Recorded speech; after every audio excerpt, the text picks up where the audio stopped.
Le plus malin de Mario Ramos aux éditions Pastel. Le plus malin.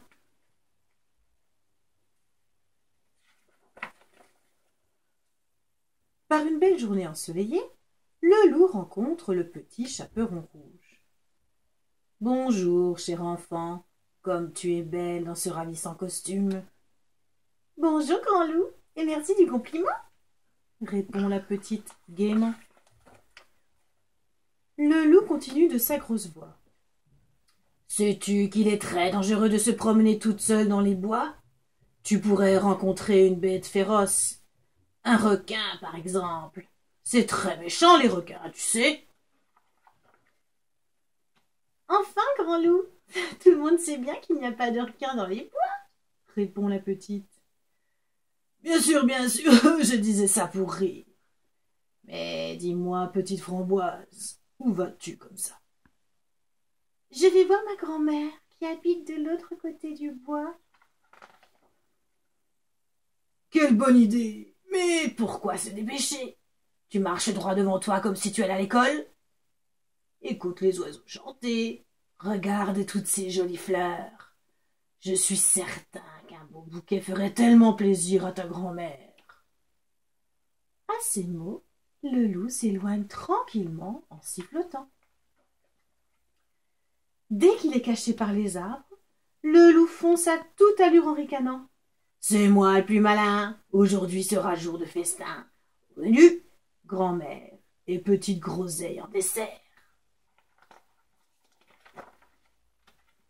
Arrivé devant la maison de la grand-mère, le loup frappe doucement à la porte. Toc toc toc. La porte mal fermée s'entr'ouvre. Il n'y a personne. En voyant une chemise de nuit sur le lit, le loup jubile. « Oh, je crois que j'ai une bien meilleure idée. Ce sera plutôt petite cerise en entrée et grand-mère au dessert. » Et le loup enfile la chemise de nuit. « Parfait, parfait. Déguisé en grand-mère, je n'ai plus qu'à me glisser sous l'édredon et attendre bien sagement mon repas. Nom d'une pipe, bougre d'imbécile! J'allais oublier d'effacer mes traces de pas devant la maison, » s'exclame le loup en se précipitant dehors. V'là! Un courant d'air referme brusquement la porte. Surpris, le loup fonce se cacher dans les bois. « Saperlipopette, crotte de biquette! Oh, bonjour grand-mère! Pardon pour les gros mots, mais j'ai perdu mes lunettes. Pouvez-vous m'aider à les retrouver ?» se lamente le chasseur à quatre pattes. Le loup s'éloigne en marmonnant. « Si cet idiot croit que je vais l'aider à me plomber les fesses !» Mais à peine a-t-il fait 3 pas que Petit Ours l'interpelle. « Bonjour grand-mère, tu ramasses des champignons pour faire une soupe ?»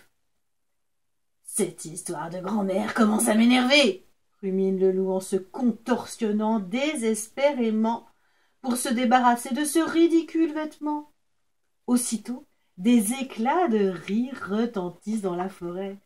« Bonjour grand-mère, si vous voyez le loup, prévenez-nous » lance Didier Cochon qui court derrière ses 2 frères. « Ceux-là ne perdent rien pour attendre » fulmine le loup. Soudain, déboulent les 7 nains qui s'écrient en chœur. « Bonjour grand-mère » avant de continuer à chanter. « Eh hi, eh ho, il fait beaucoup trop chaud. Eh hi, eh ho, pour aller au boulot. Eh hi, eh ho, on a mis notre maillot. Eh hi, eh ho, pour plonger dans le ruisseau. » Le loup sent la moutarde lui monter au nez lorsqu'arrive le marquis Jean-Charles Hubert Hector de Montrésor qui l'interpelle.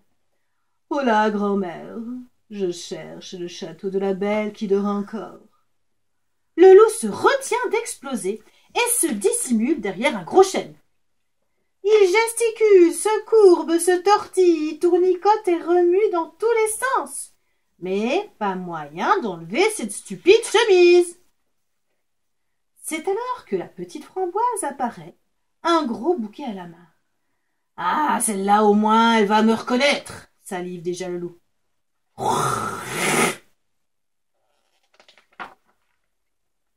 La petite fille éclate de rire. Grand-mère, ce masque de loup est super. La grosse tête poilue, les grands dents pourries et les gros yeux globuleux, c'est pour moi.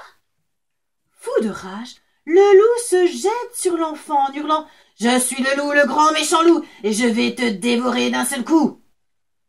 Mais il se prend les pieds dans son déguisement et s'écrase lamentablement.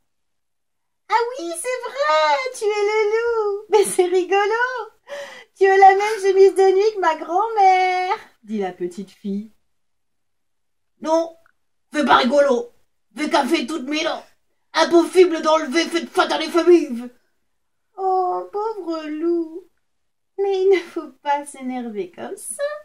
C'est très mauvais pour la santé. Ne bouge plus, je vais t'aider, dit le petit chaperon rouge.